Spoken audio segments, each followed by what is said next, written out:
Hey guys, welcome to the PLOspectives episode 6, show where we explore unbeatable strategies within the great game of Pot Limit Omaha. Take one hand, go through the action, and see how each party should have played their hands and how they should construct their ranges. Here is a disclaimer, don't take my words for granted. Every situation in PLO is different, so do your own research. Results and conclusions shown in and made in this video are only true under these specific assumptions, deck sizes, breeds and opponents, and rake structure. So let's jump right into the action. In today's episode, we're going to be looking at a hand that I played recently at PLO 100 tables. Under the gun opens, MP folds, and we are sitting here in the cutoff with single suited Queen Jack 10 9 and decide to call. Bottom folds, and that's where small blind joins the party with a squeeze. We're gonna assign him a range of 4% out of position 3-betting range. Big blind folds, initial opener folds as well, and in position, closing the action with a hand as mine, we're definitely gonna see a flop. So we call, and we see a flop of Queen 10 6, having 3 spades, being a monotone board, and out of position checks to us. Let's look at the flop simulation to see what's going on this board in terms of equity distribution and how range interact with this board. So if we pull up equity distribution graph, you can see that on this flop no one really has a polarity advantage. I assume this is because the board is locked down and hands that are relevant on this board occur in both players' ranges with similar frequency. So once it is checked to us,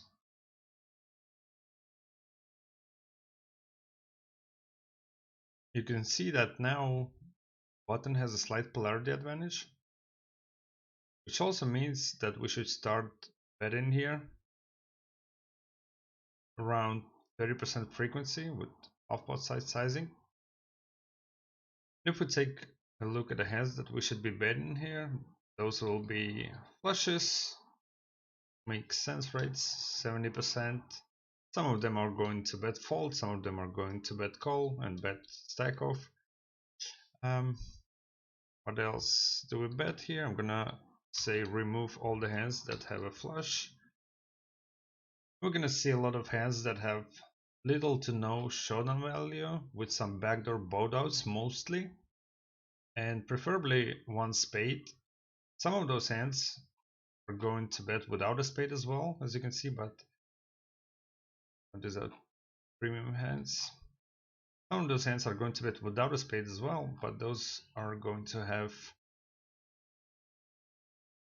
smaller expected value, obviously. So what else do we bet here? Queens supposed to bet 100% times, which is not really intuitive. I see population checking back a lot, myself included. I check quite a bit of queens on this board. Interesting to know. I mean, it's fine checking if you know that your opponent is not going to be check raising wide enough. Just as a fact to keep in mind. So queens, what about tens? Roughly half of our tens should be c-bet. What about our specific hand? Queen Jack 10 9. The straight flush draw would have been a c-bet. I mean, not c-bet, would have been a stab. Without the flush draw, just to check. Makes sense, we have a showdown value, we have open ender. Can't really value bet top 2, so we check it. That's what we do in game. And we head into the turn of 4 of clubs. And pull up a turn simulation. So once flop goes check check, it is now the out of position who has quite a large polarity advantage here, as you can see, blue line representing the out of positions range. That also means that out of position can allow delayed c-bet in here, as many as like almost 75% of his range for half pot, which is a lot. That's what my opponent does in game as well. And let's see how in position should react versus his step. So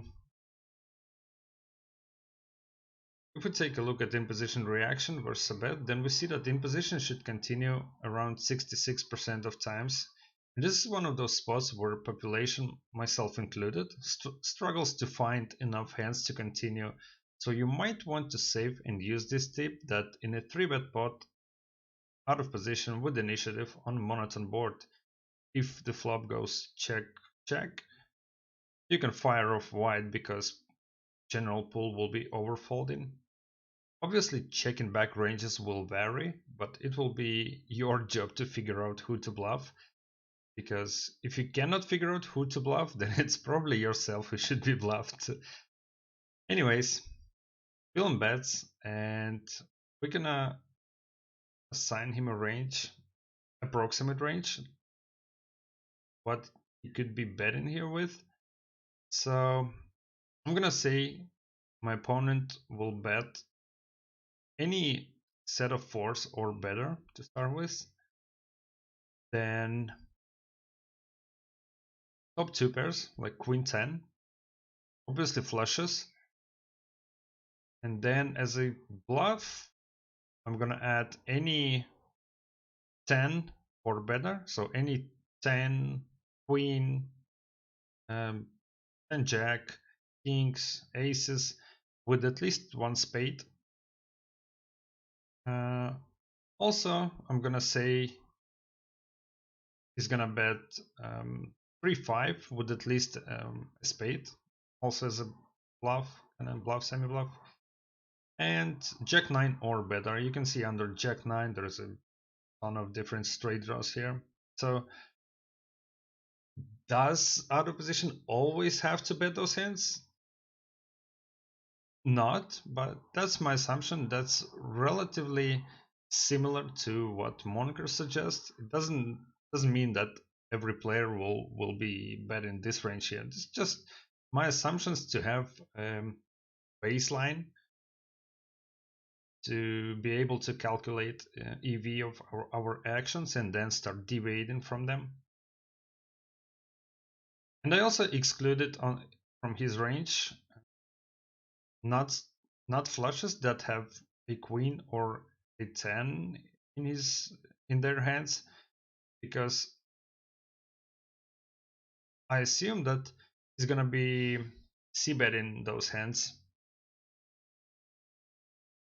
Again, does it have to be like that? No, but that's my assumption and you gotta deal with it. So out of position bets and we call, and we head into the river of 6 of clubs. So river pairs the board and the out of position checks to me. Interesting.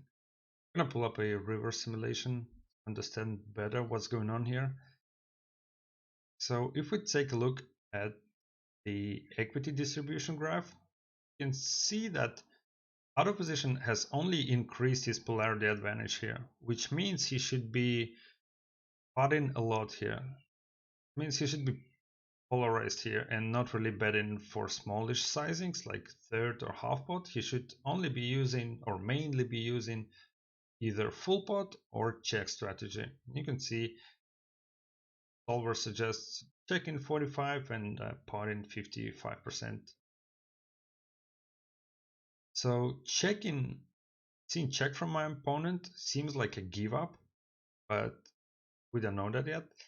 From my perspective, this is a terrible run out because my hand just got counterfeited by aces and kings, which out of position will have a ton in the spot. On the other hand, given the action, I could have a set which has improved to a full house, so maybe turning my hand into bluff would be a thing here. I didn't know also that I should have bet, like according to Monka, I should be stabbing all of my queens in position, so I'm not really sure how out of position will perceive my check on the flop, but that's another story. So I decided to turn my hand into a bluff and pot.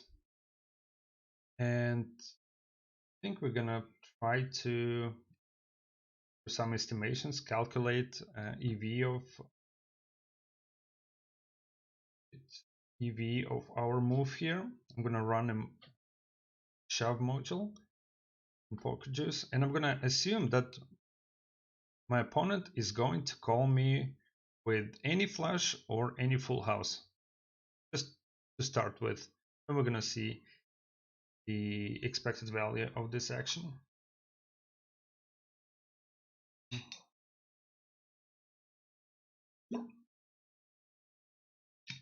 Oh, why it's not calculating? Oh, it is. It was taking time. All right. Has to take a couple more seconds before it shows us equity versus ranges and calculated EV.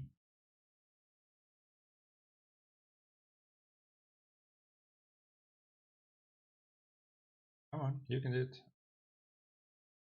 Taking a bit of time because I'm running simulation for the next episode of PLOspectives on the background. Here we are. So under these assumptions, if villain is going to call only with flushes and boats, this move shows expected value of $43 or like 40 big blinds. But let's now assume that our opponent is also going to call us with a hand like top two pair, which is a bluff catcher. I'll run the module. Let's see how that changes.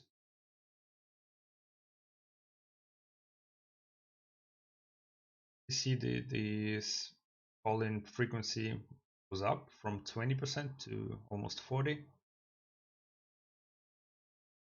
cents.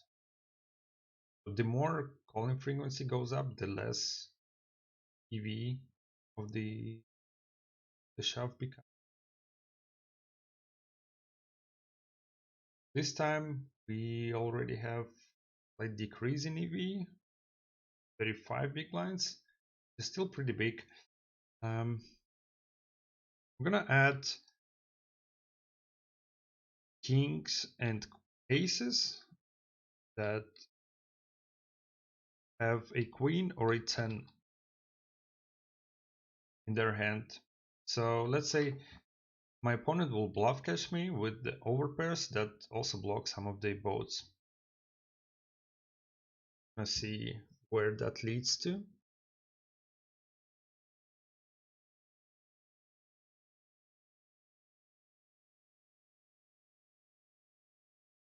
You can see call-in frequency increases to almost 50%.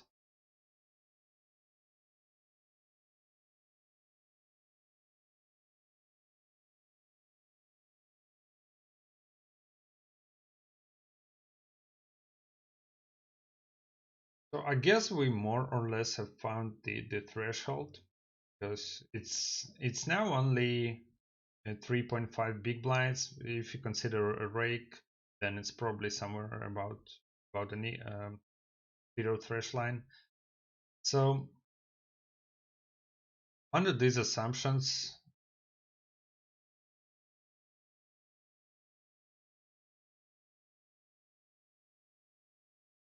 our opponent needs to be calling with every single of those hands to be like a break-even play. Just interesting to know. So you can, knowing that, you can start making deviations. Yeah, that's definitely interesting info. But let's see from solver perspectives, what should we do here? Because actually I'm going to show you what happened. So I decided to turn my hand into a bluff, went ahead and potted, and can you guess which hand I got snap called by? Give you 5 seconds. Da-da-da-da-da. My opponent called me and showed ace, king, 10, queen with 4 hearts, which I was pretty surprised but to see this hand in his pre-flop squeezing range, because where's my pre-flop sim? Here it is. Pre-flop sim, ace, king, queen, 10. Ace, king, queen, 10 with 4 of a suit should be a fault. It just plays poorly post-flop, blocking its own outs and not giving the opportunity for another player to have a flush as well. Only relies on those high cards, and actually this hand is just crushed versus 4-betting range, so it's just should have been a fault. So we both got a little bit out of line. Oh, actually I haven't showed you, but king, jack, 10, 9 and check 2 should have been a check, because as we now know, with top 2 we have a lot of showdown value versus massive delayed c-bet range from the out of position, because as we now know, out of position should be c-betting or delayed c-betting 75% of his range on the turn. That also means that he's going to have a lot of hands that have low relevance into the board, which we have a lot of showdown value against. So that's why we should be checking. Yeah, as I said, we both got a little bit out of line in this hand, but ended up chopping the pot. And you know what they say? Everyone loves to chop pot. So I think that was an interesting hand. And if you want your interesting hand to be analyzed here in PLOspectives, send me a message on Discord. Find my tag in the description, and I will pick the most interesting ones and analyze them in this show. If you like this type of content, which I assume you do because you're still watching this episode, then please hit that like button or share it with your fellow pillow grinders. That will motivate me to deliver content like that on a regular basis. That's gonna be it for this episode. Thank you for watching. I'm your pillow bull flare race. Take care, guys. Stay unbeatable. See you at the tables. Bye bye.